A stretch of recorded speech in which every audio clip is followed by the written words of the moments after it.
Hello ಬರೀ ಕಡೆ ಬರ್ರಿ ಬರೀ ಕಡೆ ಬರ್ರಿ. ಚಿತ್ರದುರ್ಗ ಐತಿಹಾಸಿಕ ಕೆರೆಯಾದಂಥ ಮತ್ತಿ ತಿಮ್ಮಣ್ಣ ನಾಯಕನ ಕೆರೆ ಚಿತ್ರದುರ್ಗದ ಪ್ರಥಮ ಕೆರೆ ಆಗಿದ್ದು, ಈ ಕೆರೆಯಲ್ಲಿ ಬಿಸಿಲು ಅತಿ ಹೆಚ್ಚು ಆಗಿರೋದ್ರಿಂದ ನೀರಿನ ಪ್ರಮಾಣ ಕೂಡ ಕಡಿಮೆಯಾಗಿ ಅದ್ರ ಜೊತೆಯಲ್ಲಿ ಆ ಕೆರೆಯಲ್ಲಿರ್ತಕ್ಕಂಥ ಮೀನುಗಳು ಸಹ ಆ ಬಿಸಿಲಿನ ಒತ್ತಡಕ್ಕೆ ಸಾವನ್ನಪ್ಪಿ ಮೇಲೆ ತೇಲ್ತಾ ಇದ್ದಾವೆ. ಈ ಥರ ವಾತಾವರಣ ತಿಮ್ಮಣ್ಣನ ಕೆರೆಯಲ್ಲಿ ವಾತಾವರಣ ಉದ್ಭವ ಆಗಿದೆ. ಇದಕ್ಕೆ ಪರಿಹಾರ ಏನಪ್ಪ ಅಂತಂದರೆ, ಆ ತಿಮ್ಮಣ್ಣನ ಕೆರೆ ಹಿಂಬದಿಯಲ್ಲಿ ದೊಡ್ಡಣ್ಣನ ಕೆರೆ ಅಂತ ಇದೆ. ಆ ದೊಡ್ಡಣ್ಣ ಕೆರೆಯಲ್ಲಿ ಈ ಮದಕರಿ ನಾಯಕನ ಕಾಲದಲ್ಲಿ ಒಂದು ಚೆಕ್ ಡ್ಯಾಮ್ ರೀತಿಯಲ್ಲಿ ನಿರ್ಮಾಣ ಮಾಡಿದ್ದಾರೆ. ಅದನ್ನು ನಾವು ಓಪನ್ ಮಾಡಿದ್ವಿ. ಆ ಕೆರೆಯಿಂದ ತಿಮ್ಮಣ್ಣನ ಕೆರೆಗೆ ನೀರು ಬರ್ತಕ್ಕಂಥ ಜಾಗ ಅದು.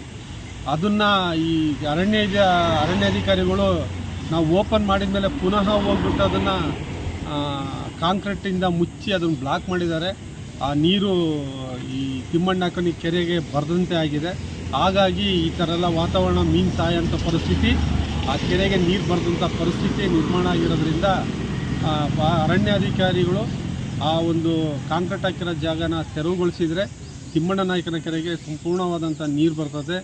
ಮೀನುಗಳು ಸಹ ಬದುಕ್ತವೆ. ಅಲ್ಲಿ ಪಕ್ಷಿ ಪ್ರಾಣಿಗಳು ಮತ್ತು ನವಿಲುಗಳಿದ್ದಾವೆ, ಚಿರತೆಗಳಿದ್ದಾವೆ, ಕಾಡಂಜಿಗಳಿದ್ದಾವೆ, ಹಲವಾರು ಪ್ರಾಣಿಗಳು ಅಲ್ಲಿ ವಾಸ ಮಾಡ್ತಕ್ಕಂಥ ಜಾಗ ಆಗಿರೋದ್ರಿಂದ ಅರಣ್ಯ ಅಧಿಕಾರಿಗಳು ಒಂದು ಕಾಂಕ್ರೀಟ್ ಹಾಕಿರ್ತಕ್ಕಂಥ ದೊಡ್ಡಣ್ಣನ ಕೆರೆಯಲ್ಲಿ ಕಾಂಕ್ರೀಟ್ ಹಾಕಿರ್ತಕ್ಕಂಥದ್ದನ್ನು ತೆರವುಗೊಳಿಸಿದರೆ ತಿಮ್ಮಣ್ಣನ ನಾಯಕನ ಕೆರೆಗೆ ನೀರು ಬರ್ತದೆ. ಬಿಸಿಲಿನ ಒತ್ತಡ ಜಾಸ್ತಿ ಇರೋದ್ರಿಂದ ಕೂಡ ಮೀನುಗಳು ಸಾವನ್ನಪ್ತಿದ್ದಾವೆ ಅಂತಂದೇಳಿ ಹೇಳೋಕ್ಕೆ ಇಚ್ಛೆಪಡ್ತಾ ಇದ್ದೀನಿ.